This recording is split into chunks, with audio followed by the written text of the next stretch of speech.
Hello there, and welcome to a brand new episode of the DNF1 F1 Podcast, a show where we take all of the latest news, gossip, and events in the world of Formula One, and we relay that back to you for your listening or viewing pleasure, depending on which platform you choose to follow us on. And it's the review of the Austrian Grand Prix and a race that had many talking points that we're going to get into. One of which, of course, another dominant performance by Max Verstappen in the Red Bull. A lot of us expected it following what we saw at the Austrian Grand Prix, and it seems like we got that in even more dominant fashion, perhaps, than what we saw last weekend. Max Verstappen taking his fifth win of the season, his 50th podium in his Formula One career, completing a quinfecta, if you like, 5 wins in a row now for Red Bull team. And Courtney, you know, a lot of us expected this sort of performance from Max Verstappen once again, especially after what we saw last week. But it's just, I think we're running out of words now already to describe how impressive, how brilliant this Max Verstappen Red Bull partnership has been this season. It just seems like right now, the mood they're in together, they just seem unbeatable. Yeah, it feels like we're back in 2020. It's just a different driver and a different team that are doing it. We've had many conversations about how it's open for a closer championship battle, but it does. It seems like a continuation of 2020, but we can't take anything away from Max or Red Bull. We can't. They've done a fantastic job, and it's down to Mercedes to see if they can gain some ground and give the fans the kind of battles that we've been waiting for. Absolutely, and of course, the Dutch fans, a lot of them in attendance this weekend. I think it was 132,000 in attendance for the race this weekend, which is incredible. Of course, we've never had crowds that big in the best part of a couple of years now, as it's been, I think it's a full year now since F1 got back following the delay owing to COVID, when that first obviously became apparent to the world back in March last year. And I'll tell you what, it was an absolute sight to see. Obviously, depending on which team you support, McLaren probably thought that they might have a bit more following as well, given that there's so many orange shirts in the crowd. Lando Norris quite hilariously joking, saying they're probably here for me rather than Max Verstappen. And to be honest, based on his performance, I wouldn't be surprised. But, I suppose the question has to be asked, Courtney, at this point, Max Verstappen now extending his lead to 32 points in the championship. We didn't really see much of him in the race today, other than perhaps when he made that the second pit stop to get some newer tyres on, and then went out and set a fastest like 1.5 seconds quicker than everyone else, just to confirm the dominance that he has been showcasing ever since the Spanish Grand Prix earlier this season. And, that seems such like a distant memory, but I suppose we have to ask the question, Courtney, regarding the battle with Hamilton and the battle with Mercedes right now. Now that Verstappen has a 32-point margin, Red Bull have extended their Constructors' Championship lead a bit further.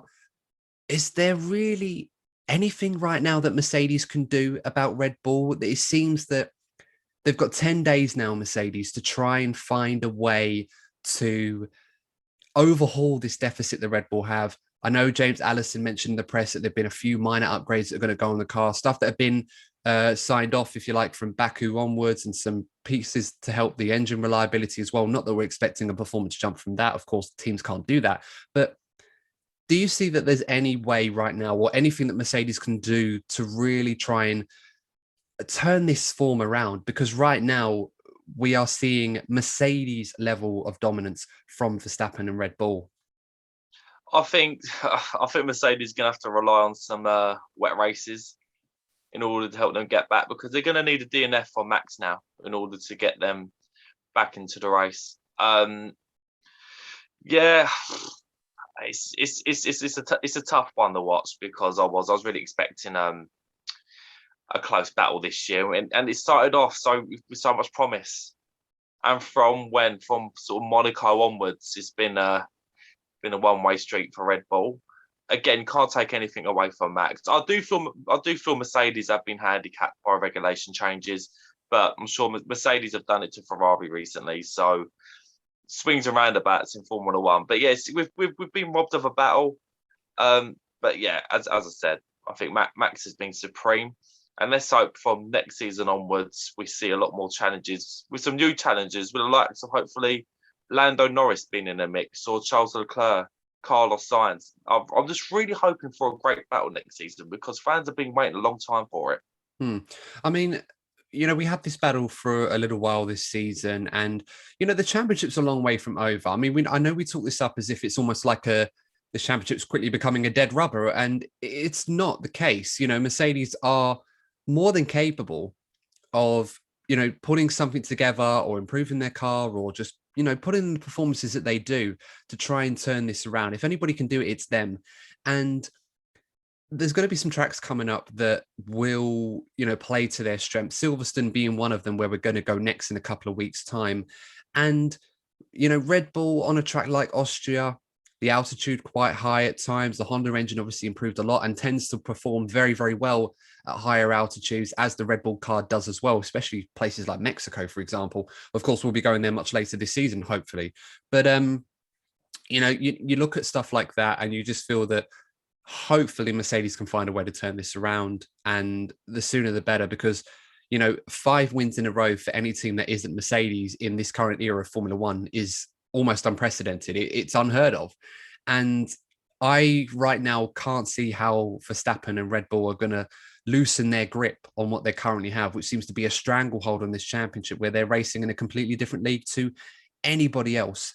And Mercedes, not even Lewis Hamilton, as brilliant as he is able to find a way to overcome this. But look, there's not much more that we can say on Max Verstappen other than what we already have. So we'll just have to wait and see how that pans out. But it's certainly looking rather ominous for him and the Red Bull team at the moment. Courtney, I want to turn your attention to Lewis Hamilton briefly. We're going to cover this in our next episode, our filler episode this week, about Hamilton's new contract and who we feel should partner him at Mercedes, now that it seems that we could get an imminent decision on the second drive at Mercedes, perhaps as early as the British Grand Prix. But I mean, that's a big boost for Mercedes. I mean, for Lewis Hamilton to sign his new 2-year deal, the Mercedes chairman was here this weekend, perhaps to oversee that and maybe behind the scenes confirm their second driver for next season. Such a big move it's going to be.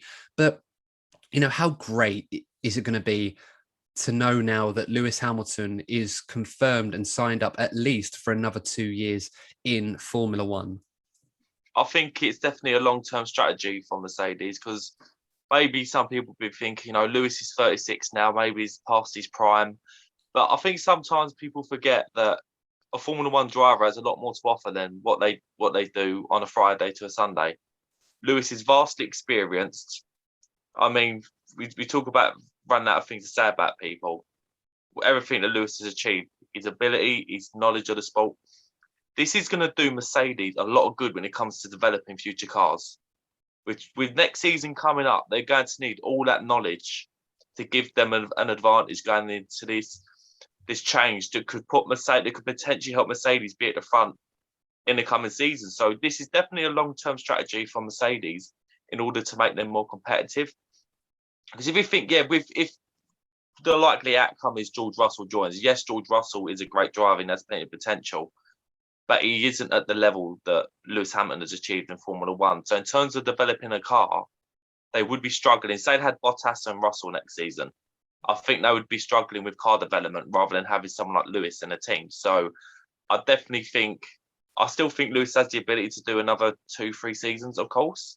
But I think this is just as much to do with developing the car than what Lewis has to offer on track. Absolutely. And I think you're right to point out the potential struggle that Mercedes could find themselves in if they had a partnership like Bottas and George Russell instead of Lewis Hamilton and, of course, the de facto second driver, whoever that will be. You could end up in a situation like we saw between Hamilton and Rosberg, but potentially with a car that's not as dominant as what we had back then, which is obviously why perhaps Mercedes didn't mind the two of them clashing from time to time before it became a real problem. But that being said, it's such an important thing to have a driver of the caliber, the prestige, and the reputation, and also the fan engagement, I suppose, that Lewis Hamilton has, or at least the presence he has, because a lot of fans tune into the sport to see Lewis Hamilton and see him do well, most importantly. And I think F1 realized that whilst they're going through this huge transition of rule changes that, of course, hopefully will present the most exciting and competitive set of regulations that we've ever had in the sport, it does need to be heralded by arguably the greatest driver of all time, at least statistically, that's certainly without doubt. And it just wouldn't be right without him. So, it's great news for the sport. Of course, we're going to get into this a little bit more in our next episode. And of course, we're going to be talking about who potentially we feel is going to be partnering for next season. And of course, why that will be. But on the Mercedes front today, it was a difficult race for Lewis. There wasn't really a lot for him to gain in terms of overhauling Verstappen. He did well, obviously managed to benefit from the collision between not collision, obviously the incident between Norris and Perez, managed to get past Lando Norris eventually, but then come across some issues with his car, perhaps with the tyres as well, damage he sustained. And it allowed Valtteri Bottas to overtake him and get second place. And that's a good result for Valtteri Bottas. I think he drove a good race today. Qualifying wasn't exactly where he would wanted, but I don't think he complained too much with second place under the circumstances, would you say? Oh, he's done it at the perfect time. I still think George Russell is going to get that place, but he's made a statement at a perfect time. There's no way he's going to win a race. That wasn't possible for him. So that's definitely the best result he could possibly get. Of course, he benefited from Lewis sustaining damage. I think let's not forget that Lando Norris got a 5-second penalty. I think Lando could well finish second today and a big flat penalty. So, given all the circumstances, he maximised what he could do, and yeah, he's done it at the perfect time. I think we've seen an improvement in George's form in recent races, which isn't going to help Valtteri's cause. But all Valtteri can do is worry about what he's doing on track.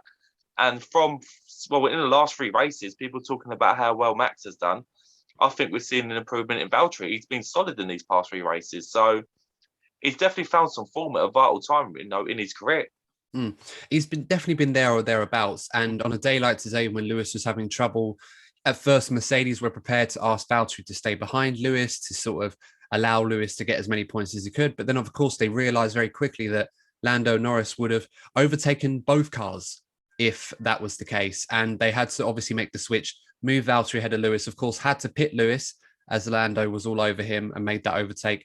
And, just to get Lewis to the end, he'll be happy to take the points he did. But of course, that's more ground lost to Max Verstappen, which could be crucial towards the end of the season. It should be said that, we should really move on to some of the bigger talking points I think will be more interested in getting into in this episode. Lando Norris certainly being at the forefront of them. But, before we get into that, Courtney, another fantastic weekend for Lando Norris. He scored, the only driver I think that scored in every race this season, 8 times in the top 5, his 3rd podium of the season. And as you said, Courtney, if it wasn't for that 5-second penalty, he could have very easily been able to consolidate that P2 that he managed in qualifying, ever so close to his first pole position. This guy right now, Lewis said on the radio, this Lando is a great driver. I don't know if he was being sarcastic. He didn't sound it. No, he was definitely being sincere. It's almost hard to tell sometimes, given the context of when a message is played out. But assuming it was genuine, I imagine it was. How right is Lewis to praise Lando? Because right now, this kid is doing unbelievable things in the McLaren at the moment. If he carries on in this kind of trajectory, he's definitely, in my opinion, a future world champion in the making. I really do see it happening. If you have a look, yes, Daniel's kind of struggled a little bit this season, but the way that Lando is getting his results, he was racing the 2 Mercedes on merit today. Let's not understate it. Yes, the circuit could suited the McLaren to the best of its abilities. We can't take anything away from Lando. Lando is picking up great results pretty much every circuit he goes to. And I think he's finally getting the recognition he deserves. He's definitely taken a step forward with his maturity. He hasn't become a bore by no means, but he's definitely taking that shift towards taking the preparation for a race weekend more seriously. And he's getting the results to back it up. And if this lad gets the right machinery, he'll be in a running for a championship. I have no doubt about that. No, absolutely. And you're right to point out, this was certainly a circuit that, McLaren probably fancied their chances based on how well Lando driven last week. And obviously the lessons they learned from that race, they were able to maximize his performance even further, to a point where a lot of us were saying maybe Lando should have tried to challenge the likes of Bottas and Perez last week, perhaps for a podium. This week, he was certainly on the money. And another brilliant performance once again, Lando getting driver of the day quite emphatically.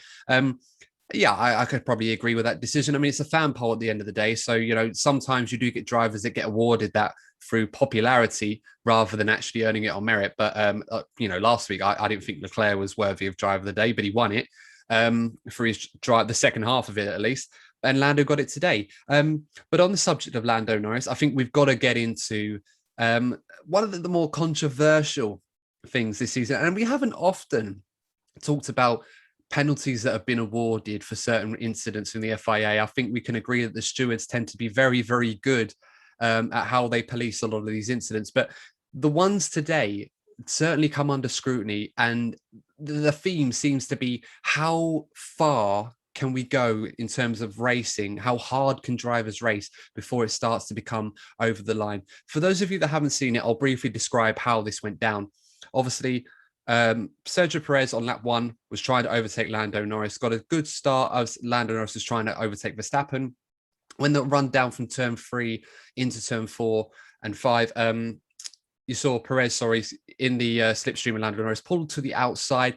The cars were very close to each other. And at one point, Perez was sort of a bit neck and neck. Sorry, I was just trying to swat a fly for those wondering what I'm doing with my hands. They were sort of neck and neck to a bit. And then Lando just edged a little bit in front of him on the inside into turn 4. But then under braking, Perez moved ahead of Lando temporarily around the outside, tried to complete the overtake. But the two of them were pretty much together into the corner. And then Lando down the inside, as the car tends to undulate into that corner and understeer on the exit, was literally almost to the point where both of them together, and Perez ends up onto the gravel to try and avoid a collision with Lando Norris. Now, of course, those of you who've seen it, I hope I described that with a relative amount of accuracy. But as a result of that incident, Lando Norris picked up a 5-second penalty by the stewards. And I suppose, Courtney, first things first, how did you see this one go down? Did you feel that was a fair penalty from Lando Norris, or did you feel that the stewards were a bit too harsh on him, perhaps should have taken into account that, it was hard racing between two drivers and Perez was just unfortunate to get caught out? Yeah, look, this is only my opinion. Everyone's obviously welcome to their own, but I just feel that when it comes to the first lap, I feel there needs to be a lot more leniency, because that's the first lap is where you get most of the action. I understand that drivers need to be responsible, but that's where you get the most excitement. And we're talking so much about having more excitement in Formula One that I feel if the stewards are too harsh on the first lap, we are kind of being robbed of the spectacle, which is the first lap of the race. But what I will say, obviously we'll go into this more with other incidents. One thing I will say is that at least the stewards were consistent today.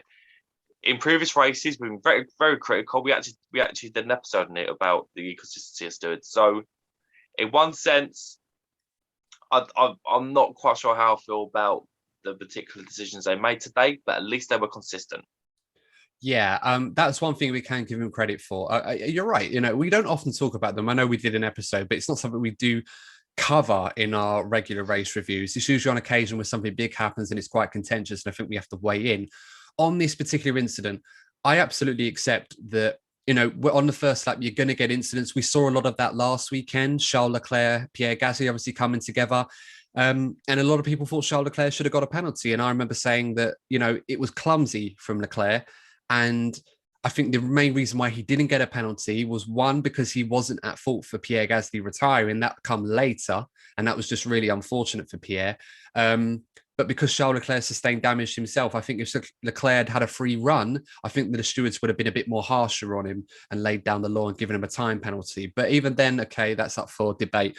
With this incident, I accept the turn 1 leniency. Oh, sorry, not turn 1, but the lap 1 leniency. But I think that only comes up to a certain point. And I think it comes down to situational awareness. I think for this track, where they were, I think if it happened in turn 3, and Perez was forced out wide onto the tarmac, I think that would have been fine. Similar in a way to what Verstappen did with Leclerc 2 years ago when he went past him on the final lap. When they touched tyres, Leclerc went wide. It was harsh, but I felt that Leclerc was very unlucky, but I don't think that warranted a penalty, as angry as I was as a Ferrari fan at the time to see it. But no, in this incident, I think what the problem was, and I think Paul di Resta and Crofty on commentary, they did a good job, but I think for me, why I disagreed with them, and I felt the stewards were right to give Lando a 5-second penalty. And Probably unpopular with a lot of you guys, but the reason why I feel that they were right in this case was, as I described earlier, with the Verstappen Leclerc incident a couple of years ago, that was on tarmac and Leclerc had a runoff and he was able to carry on.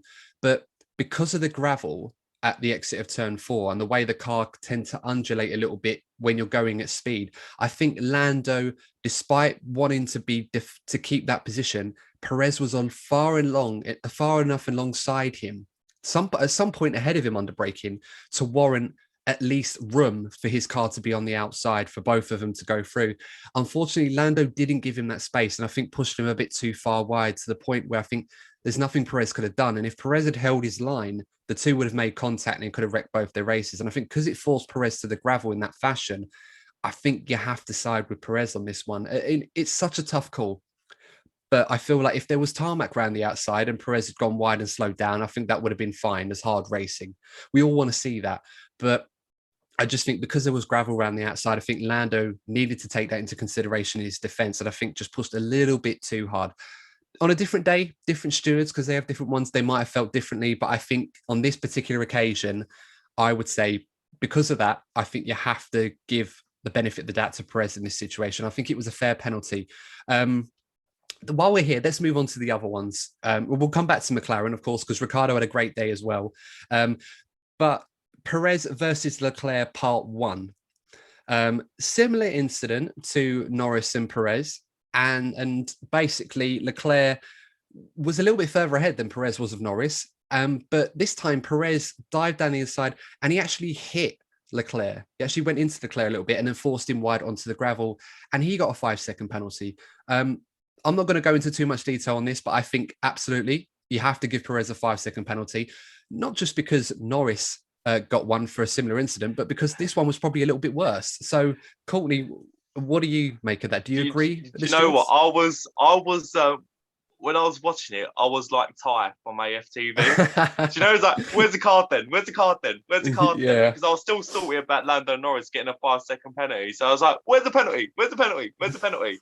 And he got it. So that's the thing. That's fans. That's what we're looking for. Even though you can agree or disagree with the rule that's been set, but if there's consistency, then that, I just feel that's what we're looking for, is consistency, and we got that. Yeah, I mean, whether you agree with the actual incident itself being worthy of a 5-second time penalty, I think the fact that the FIA and the stewards set a precedent on Norris's penalty, you can't not give Perez a penalty for the same thing, if not a little bit worse, because he made contact with Leclerc. And so the last one, the turn 6 incident, also between Perez and Leclerc. Perez defending against Leclerc. Leclerc tried to go around the outside to repeat a brilliant move he did on Perez earlier in the race, where he kind of under and overed him out of turn 4. Tried to do the same thing again, but Perez forced Leclerc wide onto the gravel again on the exit of turn 6. Charles Leclerc very, very angry at Perez for this, but Perez got a 5-second time penalty for that. Courtney, what did you make of that incident? Did you think that one was a penalty as well, or did you feel that Leclerc this time probably should have yielded? It's a little bit more harsh, given that Leclerc did put himself into a dangerous position, but that's what comes with risk. So again, if you're sort of punishing the other driver for a risk the other driver took, I don't know, it's just not quite, it doesn't sit quite right with me. But yeah, again, it comes down to consistency, and maybe when they go to a track like Austria where there are gravel traps, maybe they do need to be a little bit more clear about what the rules are going forward to stop this kind of confusion. Because I like that. I think that the gravel traps add to, the event itself. It makes it more interesting. The risks the drivers have to take in order to do well. And obviously, if they were to go in the gravel traps, it's going to have a bigger effect on a race. So skill comes into it. I'm all for having gravel traps. I don't think there are gravel traps in enough of these modern circuits. But with the way that health and safety has come along, obviously, since 1994 when Senna died, there's been a lot of changes in health and safety. So obviously, we are getting less. We're not really getting gravel traps in these modern circuits. In a way, is a shame. But that's why I feel when you do go to tracks where there are the gravel traps, I just think the stewards need to be more clear with the drivers as to what is legal and what isn't.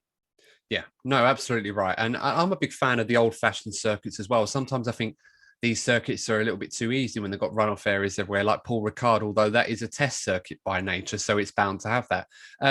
But no, that incident with Perez and Leclerc, the second one at turn 6, I don't think that was a penalty. I feel like the stewards on this occasion, perhaps out of fear of appearing inconsistent and the precedent they already set, they probably thought, yep, slam dunk penalty without thinking about it too much. For me, I felt that on that occasion, Leclerc, whilst being alongside Perez on the outside, Perez had the racing line going into the corner, and Leclerc was overtaken or moving alongside Perez halfway through the apex of turn 6 around the outside. For me, I think Leclerc was never going to get past Perez on that occasion. I think Perez did a good job defending that, and I think was judged quite harshly on that one. I think Leclerc probably should have stayed back and lived to fight another day to complete that overtake. And we know Charles Leclerc, as good as he has been, can sometimes be a little bit overzealous when he goes for those sorts of moves. As he was brilliant today with the up and under on Sergio Perez earlier in the race, but I think on this occasion, I think he bit off a little bit more than he could chew.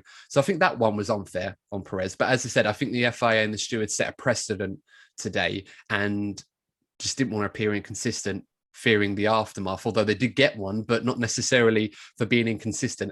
But let us know what you thought, guys, of those 3 incidents. We've weighed in, we've given our opinions on them. Whether you agree with them or not, that's up to you. But please do weigh in and let us know in the comments what you think. Were the FIA and the stewards too harsh and should allow more harder racing like that in the future? Or do you think that they were right to award the penalties that they did in each respective incident? So let's get back to McLaren now. Of course, Lando Norris did a brilliant job today. I think we said a lot already about him and how brilliant he's been. So let's move on to Daniel Ricciardo, who has been very much, not necessarily the fall guy, but the driver that has really needed to put together a strong performance today. And I think for all intents and purposes, qualifying didn't go well, but the race was a complete contrast. Daniel said that he had issues with his engine in the first race at the Styrian Grand Prix last weekend. He didn't seem to have such troubles today. And, for all intents and purposes, I think he did a pretty good job today. Yeah, I think maybe he's been a little bit too harsh on himself. He didn't seem too happy with the result. But the classic thing, obviously, drivers and fans alike do is judge drivers compared to their teammate, because obviously they've got the same car, so that's a reference they turn to. But Lando has been so good this season that it's quite harsh to be so judgmental on Daniel, because I think he actually did a good job with the package that he has. It just doesn't look as good because Lando was so exceptional today. So I think this is definitely another step forward for Daniel. I just think if he just carries on, because the McLaren is good. The McLaren is a good car and it can compete at the not at the very top, but we've seen that it's capable of getting podiums on his day. And I think Daniel can. I think Daniel can get a podium at some point in the season. I think that should be the aim for him. I think that should be the target, is to try and get a podium at some point in the season. Because we all know the guy has the ability to do it. He just needs to unlock that speed again. Yeah, absolutely right. And it does seem to be coming. I know there have been a lot of races this season where we're sort of wondering and asking ourselves, is Daniel going to find that something? And even if he doesn't this year, the rules are going to change next year. It's a reset for everybody. And that kind of in itself provides the best opportunity for Daniel to kind of get on top of this. We both know he's a fantastic driver. He's very much in his prime at the moment, at the peak of his powers, and probably will continue to be that way for a few more years. I think once he gets accustomed to this car a little bit more and the way things work at McLaren, we're going to see the best Daniel. I think today we saw a good race today from him. He'll probably feel a little bit unfortunate to finish in P7, despite his brilliant efforts to fend off the Ferraris and for some time Sergio Perez in a much more superior Red Bull, it must be said.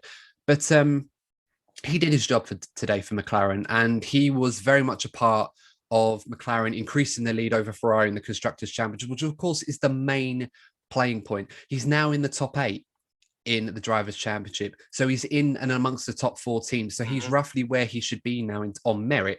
So now Daniel just needs to focus on how can he close that gap between himself and Lando Norris and become even more of an asset to fend off the 2 Ferraris behind him. Speaking of which, let's go on to Ferrari briefly.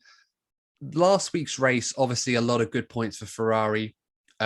Perhaps an argument could have been made that Ferrari could have done a bit better under the circumstances than 6th and 7th. This weekend potentially could have been a bit more difficult for them. Neither of them made it into Q3, which was a big shock. I think Ferrari, given how good they've been in qualifying, we expected them, at least one of them, to be in Q3. But in the race, I said all weekend, judging all Ferrari's pace, I felt they may prioritize race pace over qualifying. And this is a track that does not suit the car compared to others. It doesn't play to their strengths. It's very much a power-sensitive circuit. And if someone had said to me Ferrari were going to finish in 5th and 8th position, I probably would have took that under the circumstances, so I can't complain too much. But what did you make of Ferrari today, Courtney? Do you think it was a good day for them, or do you feel that they'll be more disappointed that the fact that McLaren have made more ground on them, or would you feel that they're probably happy with damage limitation, I suppose? Yeah, no, I think you hit the nail on the head. I think Ferrari will be happy with the positions that they're in. Still crazy to think that Ferrari as a team would be happy to finish 5th and 8th. But look, that's that situation that they're in. I think they should be very happy. I think they should be particularly happy with Carlos Sainz. Yet again, the forgotten man has put in a great performance in terms of looking after the tyres, solid strategy, and took the car actually really sort of slightly above where they expected it to be. I think probably 5th is probably exceeded their expectations. So I think yet again, Carlos Sainz is putting in those results, and he's not again. I don't understand how Carlos Sainz isn't getting the recognition. He just seems to be. He just gets these results out of nowhere, and it barely gets mentioned. I'm not having a go at anyone in particular, but he just seems to go underneath the radar. I know Charles Leclerc is the star. We saw it after winning in Monza in 2019. He is the star of Ferrari. But Carlos Sainz has settled in so quickly. And yet again, he's outperformed Charles this weekend. Simply with how he's nursed the car. No, you're absolutely right, Courtney. I'm actually just checking the Drivers' Championship because I think Sainz might have overtaken Leclerc in the Drivers' Championship with that result today because Sainz got P5, so obviously that's worth 10 points. Leclerc got P8, so that was worth 3 points. Just having a look now. This is it. I'll talk and while I'm a brilliant podcaster, Ryan. I'm talking while I know. Obviously if you're watching on YouTube, it's fine, you can see what I'm doing. But if you're listening on your favorite podcasting platform, by the way, thank you so much for doing that, because I think on the latter we've now passed 5,000 downloads, which doesn't sound like a lot, but to us that's huge, and it's going up all the time. So thank you so much for that, guys. Really do appreciate that. But no, you're absolutely right, Courtney. Carlos Sainz drove a brilliant race today. Managed the harder tyres very well. And I'm surprised that Leclerc didn't start the race on the hard tyres like Sainz did, because Leclerc did a very good stint on the harder tyres, albeit they went a compound softer this weekend. And perhaps that's why Leclerc didn't do that. Perhaps he felt he needed to do something a bit different. But I think Leclerc's race might have benefited him a bit more if he was on the harder tyres to start with and went on to the mediums like Sainz did, because they got bogged down in that battle in the midfield, and they were very much there or thereabouts with the likes of Perez, Ricciardo, and the rest behind them, like the AlphaTauris, for example, and Alpine. But it just seemed that Leclerc just didn't have the tyres to get past Ricciardo at the end. Tried all he might, almost drove into the back of him a few times going into turn 4. Talking about saying overzealous a little bit with his overtakes, but certainly was in the mood today. But I was impressed that Ferrari, and I didn't think they'd do this, I was impressed that Ferrari made the switch around between Sainz and Leclerc, because Sainz obviously caught the chase, the pack ahead of him, and Leclerc had to let him go to make that move on Ricciardo, which he did at the very end of the race. And as a result, he was able to get ahead of Perez, owing to Perez's 10 seconds worth of time penalties. So that paid off for Ferrari, and it's a good example of damage limitation. And on the subject, no. So Leclerc is still ahead of Sainz by 2 points. How many points? 2 points. Yeah, only 2 points. Massive credit to Carlos Sainz, though. Again, he's joined Ferrari. This is his first season, and he's on par with the star of Ferrari, who, he made Vettel look silly. Let's not forget that he made Sebastian Vettel look silly, and Carlos Sainz is on a similar level to Leclerc in his first season. So I think the guy deserves more plaudits than he's currently getting. Yeah, and Ferrari are going to have some tough races coming up. Of course, we're going to Silverstone, which is very much a circuit that's going to be power sensitive. It's not going to be a good day for them, and it's going to be tough on tyres.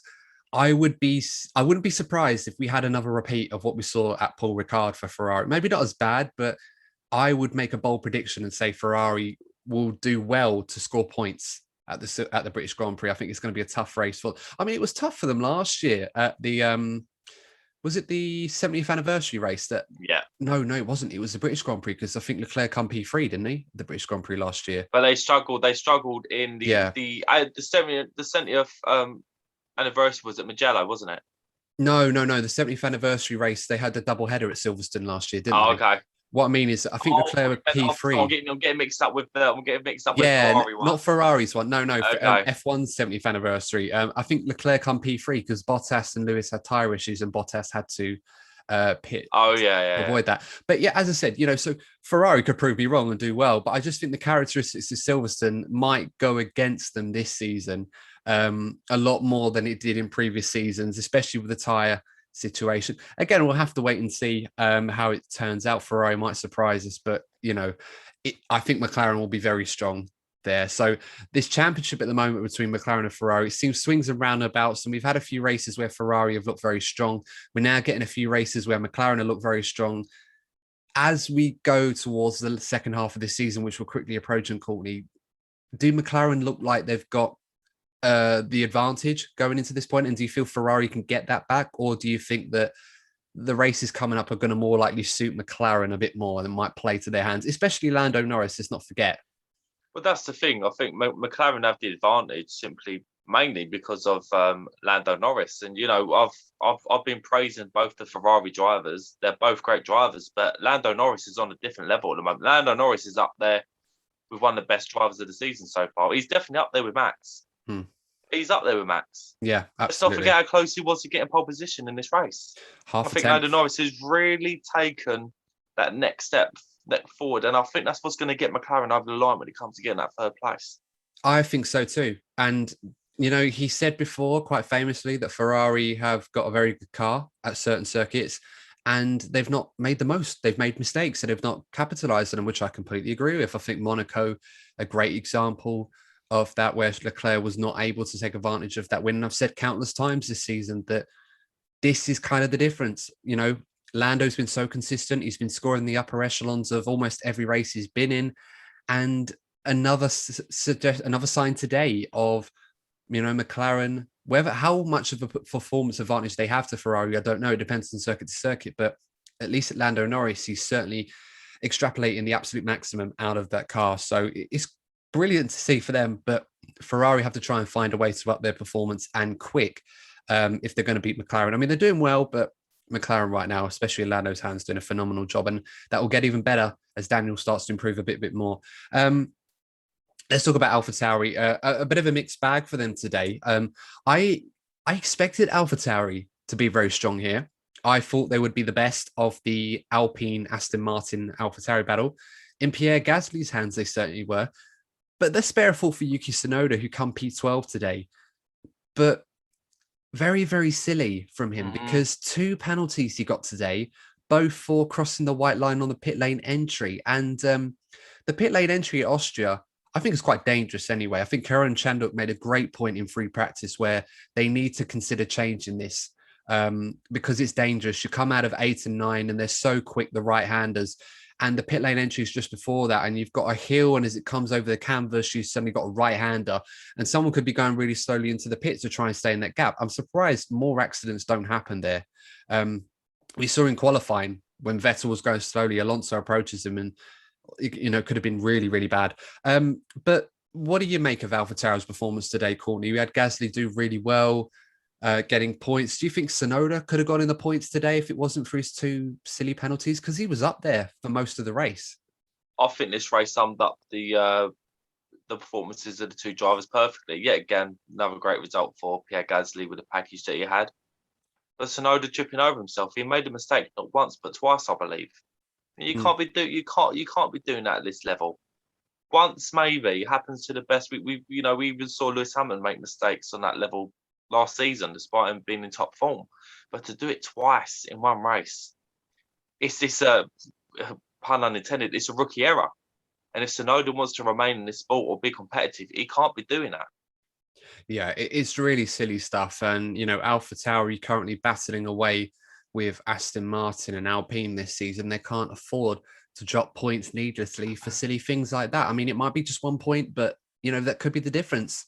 between finishing in 5th in this Constructors' Championship, which I think is the target for them at this point, and finishing in 7th place. So we'll have to keep an eye on that. But, a good day for Pierre Gasly, I think, as well. I think after what happened last weekend, I think a lot of fans and a lot of people wanted to see better fortunes for him. And he did well. He qualified well, but ultimately that soft tyre strategy didn't really help them out. It kind of took them out of contention with the Ferraris and the McLarens today. Yeah, I just think where AlphaTauri are as a team, having a driver like Pierre Gasly will keep them probably just above their expectations going into the season. I think he will keep them ahead of the likes of Alpine. Now, we talk about Lando Norris making a difference. I think Pierre Gasly is going to make the difference for AlphaTauri. Yeah, very much could do so this season. He's certainly doing well so far. And hopefully Tsunoda can avoid, they're rookie mistakes, but, you can't afford to keep making them, especially twice in the same race. Mm-hmm. Let's talk about Williams. Obviously, we're going to get to Alonso in a minute, but I think for obvious reasons, we should talk about George Russell first. And you know what, Courtney? My heart breaks for George. It really does. I was really willing him on with 3 laps to go. He was sitting in 10th place. And I thought, he had a bit of a sloppy start, but he managed to recover and he ran his race really well. He was consistent. He was quick. And it did seem that P10 was very much on the cards, but then he had that brilliantly titanic battle with Fernando Alonso, which it seemed for a while that George was going to be able to keep Fernando behind. And I want to pay tribute to these two today because we've talked a lot in this episode particularly, and a lot of people are going to talk about the Leclerc-Perez incident, the Perez-Norris incident, and try to find comparisons. I saw a brilliant battle between Norris and Alonso, and the amount of times they went into turn 4 side by side, managed to keep it clean. It was tight, it was hard, but fair racing. That is the blueprint for hard racing that fans want to see. I know a lot of fans are going to complain about those other incidents to say the stewards are being a bit too harsh, but that is the standard we saw from George Russell and Fernando Alonso in a hard, fair battle for a championship point, which I'm pretty sure George potentially would have risked his own life, heaven forbid, to protect. And at times it seemed like he was going to, but they kept it clean, they kept it fair, and it was a brilliant battle. Unfortunately, 3 laps from the end, the Alpine on fresher tyres, a much quicker car, and Fernando, being Fernando, having nearly 2,000 championship points to his name, couldn't spare George just one. Crucially overtook him a few laps from the end. And I don't know about you, Courtney, but my heart absolutely sank for George, who I imagine must have been devastated to see that Alpine breeze past him into turn 4 with a few laps to go. But let's take the positives out of this race for George. It was a difficult race, a brilliant qualifying where he made his Q3 appearance for the first time. One, which I predicted. You did. So I'm not a complete fraud when it comes to the psychic side of F1 predictions. But fair play to George Russell. Despite P11, it was a fantastic drive today. Yeah, it's been a long time coming. The guys should be driving for a top team. I've chirped on. I've been chirping on for bloody ages about this. But I want to see him, even if he does join Mercedes next season. I want to see him achieve that feat for Williams because it's been a great partnership between the two. Yeah, the car hasn't been great, but George has definitely given Williams something to strive for. I think without George there, I think Williams could well be in a dire situation. His optimism and his ability has given them a desire to improve. So he will help Williams. His effect on Williams will help them in the long term, whether he goes next season or not. It's just gutting for him that he can't get that result. But with the package that he has, you think how far ahead he was of his teammate in Latifi. I think the guy's exceptional. Instead of seeing Lando and George having conversations after the race, I want to see him closer on track because look, let's not forget, as great as Lando Norris has been and how much of a bright future the guy has, George did beat him in the F2 championship where the cars are pretty much equal. So if we're excited about what Lando Norris has to offer, we should be excited about what George has to offer given the right machinery. And I think we've already seen what George can do in a competitive car when he drove for Mercedes at Sakir, and his first time out was impressive enough. So it does seem that for whatever reason, there is some cosmic mystic power out there that is preventing George Russell from getting a championship point. I mean, it's hard enough driving the car that he currently is at the moment. And I mean, he's pretty much living out what a lot of us do on career mode on the F1 games. We start off in the worst car and somehow get a championship point miraculously or whatever it is. But no, he's doing a fantastic job, George. I really hope for better fortunes. And of course, we will find out in the near future where his future lies from 2022 onwards. Will he be at Mercedes? Will he be at Williams, or perhaps somewhere else? We'll have to wait and see, but we'll be talking about that in more depth in the next DNF1 F1 podcast. Let's talk about Alpine. Let's move back to them. We'll start with Ocon, who, I mean, what has gone on for Esteban Ocon? He had problems today where he got caught up in an incident. I believe it was with Mick Schumacher and Giovinazzi at the exit of turn 3. He got caught in a pincer movement, really, where there was nowhere really for him to go, and ended up having a broken right suspension after clipping Giovinazzi's rear left tyre. I mean, what has gone on for Ocon? His qualifying pace is gone. His race pace isn't there at the moment. It seems ever since he's signed that new contract with Alpine for a few more years, it's almost reverted back to Ocon when he first come back into Formula One. Yeah, it's almost as if he's Esteban Ocon has been on the beach since signing a new contract. That's the best way to sum up, because there was a real threat from Pierre Gasly. Let's not forget that. And I think that was double motivation for him, not only to save his seat, but to stop his good friend Pierre Gasly from taking, because that would have crushed him if Pierre Gasly, of all people, had taken his F1 seat. So I just think he maybe putting every ounce of his mental energy and getting the best results he could in order to get that contract. But I hope we're wrong, because that would show a bad attitude, and that isn't going to bode well for him in the future. So if that is the case, he definitely needs to improve his mentality, because that Alpine is a solid car. We're seeing that Fernando Alonso, yes, it is the great Fernando Alonso. He's churning results out of this car, and given the package they have, Ocon should be getting that car in and around the points every single race. And you know, Esteban is certainly far from a driver that doesn't put the effort in or the work or works hard. I mean, we're talking about a man here who himself, his friends and his family have had to give up literally everything to help him achieve his dream in Formula One. And you know, anyone that knows anything about Esteban Ocon will know that he's certainly not taken the accelerator, his foot off the accelerator since he signed that new deal. But it is strange how sometimes you can put all that mental energy and focus into trying to get that new deal. And then once you get it, for one reason or another, whether you're conscious of it or not, your performance drops and, you know, you're struggling to find answers. You're like, I need to get that back. I need to become that guy who's fighting for his F1 future. But knowing deep down, you've got some level of protection, at least for now. I mean, maybe I'm being harsh for asking this, but I probably, you know, let's consider it anyway, but let's put it out there. Yeah. Do you think Alpine might be a little bit worried that they were a bit premature in signing Ocon's new deal? Because whilst we were calling for it to happen for a while earlier this season, I must admit, I felt perhaps they could have waited a little bit, or at least assessed their options. Possibly. I mean, Esteban is a very good driver. Let's not take anything away from him. He is a very good driver. But they could potentially have missed out on signing Pierre Gasly, who has been one of the performers of this season. I just feel that if Pierre Gasly had gone there, Fernando Alonso isn't going to be around for much longer.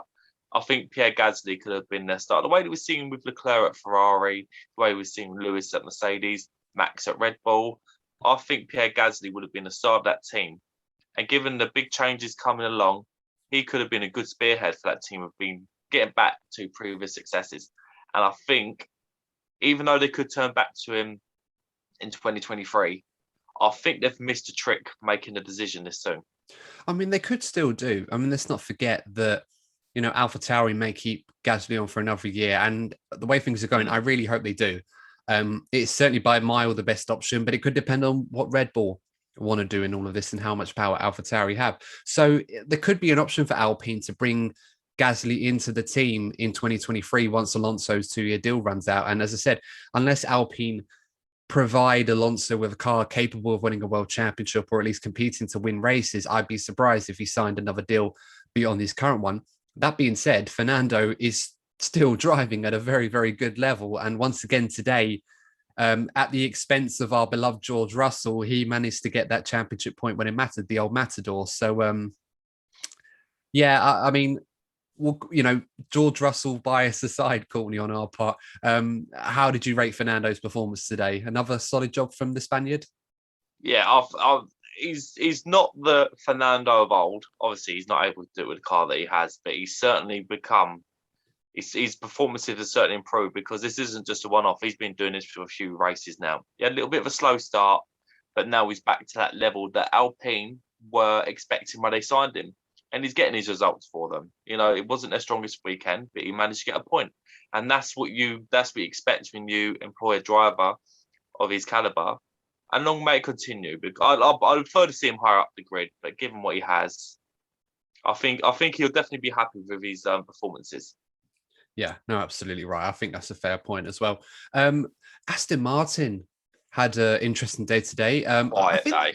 Yeah, they were probably hoping for more, but I think like AlphaTauri, they kind of got bogged down going on the soft tires to get through Q2. I mean, we saw on Saturday a lot of teams like Aston Martin and AlphaTauri putting on the soft tires to get into Q2. And it kind of ruined their races because other than Gasly, none of them scored points. And, we talked about Ferrari, obviously, that they struggled. They didn't get into Q3, I should say, which was disappointing. But you probably argue they would have done if it wasn't for the others going on soft tires. But, I mean, do you feel that, despite chasing qualifying performance, Aston Martin, like AlphaTauri, probably shot themselves in the foot today? Yeah, possibly. But I just don't think they were quick enough. I think that you think about some of the teams that are doing well. I just don't think they had the pace. I think they were. If it wasn't for the coming together between Sebastian Vettel and Kimi Raikkonen at the end, I think what I find a bit ironic about that is that the two most forgettable teams of this weekend collided in the first race. They probably did it on purpose to get some kind of to get noticed, because if it wasn't for that collision, we wouldn't have noticed that those two teams were even racing this weekend. No, and it was a very strange incident that the two former Ferrari drivers, former teammates Kimi Raikkonen and Seb Vettel, colliding on the exit of turn 4. I mean, that was a silly moment for Kimi Raikkonen, I believe. Raikkonen was saying that Leclerc was clumsy last weekend when them two almost come together. Well, I think anyone can agree that Kimi Raikkonen very much was half asleep almost when Vettel was going up the inside of him and caused that collision. I mean, I don't know if anyone else can see it go any other way. That seemed to be 100% Kimi's fault on that occasion. Yeah, it was last lap, wasn't it, as well?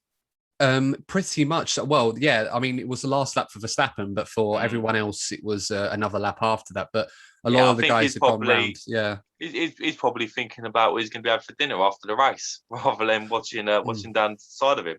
Well, it was a warm day out in Austria. It was, I think it was that track temperature was about 10 degrees hotter from the start of the race, although that could have been Karen Chanduk putting out them hot vibes and everything else as he does on F1. I mean, it's funny because we talk about certain presenters and pundits that actually do tend to really get stuck in with the technical side. And I've mentioned Karen a lot, but he definitely does add that extra element to F1 punditry in a way like Rosberg does as well. I feel like Sky really upped their game with their punditry. Paul di Resta as well. They all offer some great insights. So it was just Martin funny. Brundle, yeah. Martin Brundle was still the best though. Oh yeah, Martin Brundle was the best. Yeah, obviously he's not there as often as he used to be. So, but no, as I said, good stuff. As I said, Karen was mentioning track temperatures going up about 10, 15 degrees before the start of the race. Obviously that did play an impact today. But yeah, very, very strange stuff for Kimi Raikkonen. They're almost trying to pass Russell for that famous P11 that Alfa Romeo often love. I thought they were going to do it again. I literally thought they're going to get P11 again. I called it. Like, it's so brilliant for them. But yeah, so strange day for Kimi, but almost another good performance from him after a poor qualifying by their standards. Giovinazzi, P14, obviously inherently owing to Vettel and Raikkonen's errors. So another quiet day for them, really. Let's round this off talking about Haas. What do you make of their day, Courtney? I mean, there's not much to talk about, really. Haas. There isn't really much to talk about them, really. Mazepin got a black and white flag. Yeah, that's it. That's do you know what that was for? Because I was not paying attention when it must have been for ignoring blue flags. That's what I'm imagining. I mean, I thought they would have got a penalty for that, but apparently they just thought 5 second time penalty for Mazepin is going to do bub kiss, so they might as well just give him a warning flag. It's not often you see a black and white flag in Formula One these days. I think the last one I remember seeing was when Grosjean was getting a few for exceeding track limits. I think at Imola last year. Maybe it was that. Maybe it was Yeah. track limits. And then I'm just assuming. I'm assuming it was blue flags because of what he has a bit of a reputation for doing on track. Yeah, but well, as I said, when you see Nikita Mazepin, the less you hear of him, you just assume the better because you think he's having a clean race. But that was the only thing I saw of him today. Mick Schumacher, 18th place, probably a quiet race for him. Was involved in that incident with Esteban Ocon, but I certainly can't blame him for that. He was literally around the outside on the opening lap trying to keep it clean, and pretty much for the most part he did. So I think Haas not going to complain. Both their cars finished. I mean, they're getting very good, these teams, at finishing races. It's not very often you see drivers retiring for reliability issues. I know we saw George have that issue last week with the pneumatic valve pressure issue, but overall the reliability of these cars is superb. Oh yeah, I think it's 7 years into this into these new the big regulation changes, and I just wonder, this could well be a factor that because teams are slightly putting a focus on next season and probably not being as extreme with their development, because obviously the more extreme you go with development, the more you're stressing the cars, obviously the different parts that could cause reliability issues. So I do think the combination of these regulations being fairly stable for 7 years now, plus the emphasis being on next season, is probably contributing to the reliability levels that we're seeing at the moment. And that could be ever more present given that in the last week, or the last couple of days, I should say, there was a huge gathering of the engine manufacturers, the FIA, Formula One, of course, and the Volkswagen working group, particularly Porsche and Audi, discussing the new engine regulations for 2025 and beyond, which, of course, the focus is going to be more towards greener energies, but of course, not making them so complex so that we can try and encourage newer engine providers, as we said, from the Volkswagen working group to come into the sport, maybe in a capacity where they enter their own teams in the future. Hopefully that's what it comes to, but it's so early to talk about that in more depth. I mean, from what I've heard, Courtney, they're very much their presence is noted. It's very much there. To be very much as involved as the other existing manufacturers are. Of course, Honda will not be a part of that from next season after they're leaving to chase their own ventures elsewhere. But we'll have to wait and see how that goes. They haven't indicated that they're going to be looking to enter a team, but if things seem to go the way that they would hope them to, at least allowing it to be feasible to enter a team, I do not see why they wouldn't consider it a lot more strongly than perhaps they are at the moment. But let's wait and see on that one. There's not much more that we can really say on this one, Courtney. As I said, fantastic result for Verstappen and Red Bull, doing it once again. Mercedes, we've work to do to catch up with. Well, obviously, this is the last of the triple header. It's gone by a blur so far this season. We're 9 races in, but hopefully in the 10 days that follow, Mercedes will be able to find some more answers and find a way, at least by the British Grand Prix, to try and get back on terms with Red Bull, or at least start to close the gap. Because I think we can all agree that as fun as this championship has been so far, we need Mercedes to be back in that fight with Red Bull, because right now Verstappen and Red Bull are completely running away with it at the moment. Yeah, we couldn't have put it any better, Adam. I think, for the sake of this championship, we've still got, 14 races?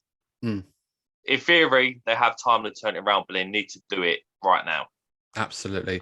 Guys, just as a reminder, in our next episode, we're going to be talking about Lewis Hamilton signing his new deal in a bit more depth, why he signed his 2-year deal now, why they didn't sign a longer deal earlier, like last season, as we were expecting, and of course, what that could mean for the second driver at Mercedes and who we think that will be. So make sure to join us for that one. It will be coming out later this week coming. And of course, for those of you that haven't already, please consider giving a like to this episode if you enjoyed it, and please subscribe to the DNF1 channel. We're chasing 500 subscribers now. That's our newest milestone.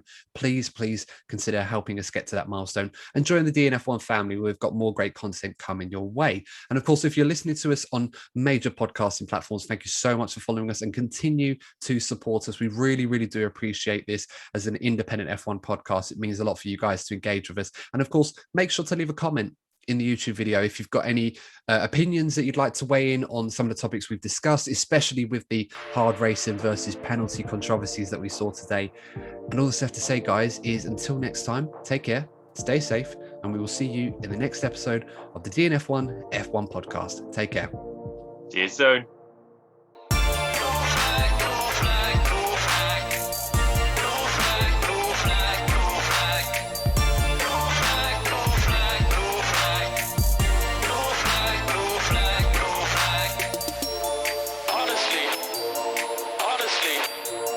Honestly, what are we doing?